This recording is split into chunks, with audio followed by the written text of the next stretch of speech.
Cricket پر گہرے اثرات مرتب کیے ہیں، لیکن کسی کو اسے بڑا بریک تھرو نہیں سمجھنا چاہیے۔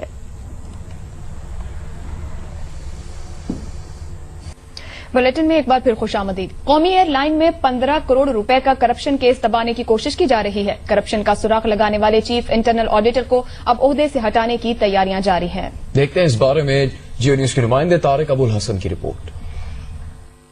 کروڑوں کا یہ گھپلہ ہوا ہے پی آئی اے کے سعودی عرب آفس میں۔ پی آئی اے کی انٹرنل آڈٹ ٹیم نے معمول کے آڈٹ کے دوران پتہ چلایا کہ مالی سال 2009 تا 2011 کے دوران سعودی عرب میں تعینات پی آئی اے کے کنٹری مینیجر خرم مشتاق نے مفت ٹکٹ، خریداری کی جعلی رسیدوں اور مختلف جعلی اخراجات کے ذریعے صرف 2.25 سال میں تقریباً 15 کروڑ روپے کا گھپلہ۔ خریداری کے آفس سے منظوری بھی نہیں لی گئی۔ آڈٹ رپورٹ میں تو درجنوں گھپلے درج ہیں، لیکن ہم یہاں چند ایک پر ہی بات کریں گے۔ یہ ایک ہی ریسٹورنٹ کی رسیدیں ہیں، ایک اصلی اور دوسری جعلی۔ یہ ایک دوسری دکان کی 2 رسیدیں ہیں، ان میں بھی ایک جعلی ہے۔ ایک اسٹور سے ایک ہی ماڈل کی 2 گھڑیاں الگ الگ قیمتوں میں خریدی گئیں۔ جدہ اسٹیشن سے صرف 7 ماہ کے دوران من پسند افراد کو 3 لاکھ سعودی ریال سے زیادہ کے مفت ٹکٹ دیے گئے۔ انتہا یہ کہ زمزم کے مقدس پانی کی خریداری کے بل تک میں گڑبڑ کی گئی۔ 150 ریال کا زمزم 1750 ریال کا اور 87 ریال کا کھانا 1687 کا بنا دیا گیا، اور لوڈرز کو 13,400 ریال کا حلوہ پراٹھا کھلایا گیا۔ حالانکہ Jeddah airport per P I A کے لوڈر نہیں ہوتے۔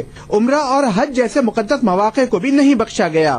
گزشتہ حج پر حاجیوں اور عملے کے لیے کھانے اور پانی کے بندوبست، ٹرانسپورٹ اور دیگر ضروریات کی خریداری میں 8.5 لاکھ ریال کا گھپلہ آڈٹ رپورٹ کی زینت بنا۔ پی آئی اے جدہ آفس نے سعودی حکام کے لیے لاکھوں روپے کے تحائف کی خریداری براہ راست پاکستان سے کی، حالانکہ یہ خریداری پیپرا رولز کے مطابق اور پی آئی اے اسٹورز کے ذریعے ہونی چاہیے تھی، جبکہ حقیقت یہ ہے کہ نہ تحفے خریدے گئے نہ سعودی حکام کو دیے گئے، یعنی ساری رسیدیں جعلی اور پیسے جیب میں۔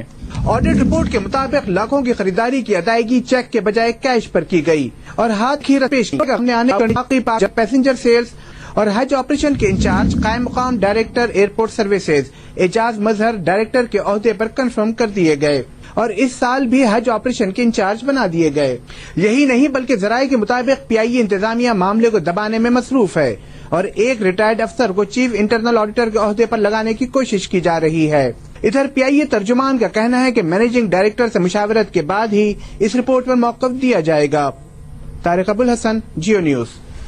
ایک جانب کروڑوں روپے کی کرپشن کی یہ داستان ہے تو دوسری جانب پی آئی اے کے managing director captain Nadeem Yousafzai Islamabad پہنچ گئے ہیں۔ ذرائع کے مطابق وہ کل وزیر اعظم یوسف رضا گیلانی سے ملاقات کر کے پی آئی اے کے بزنس پلان کی منظوری لیں گے اور قومی ایئر لائن کو 20 ارب روپے دینے کی درخواست کریں گے، اور جمعے کو صدر مملکت سے ملاقات میں بھی وہ یہی درخواست کریں گے۔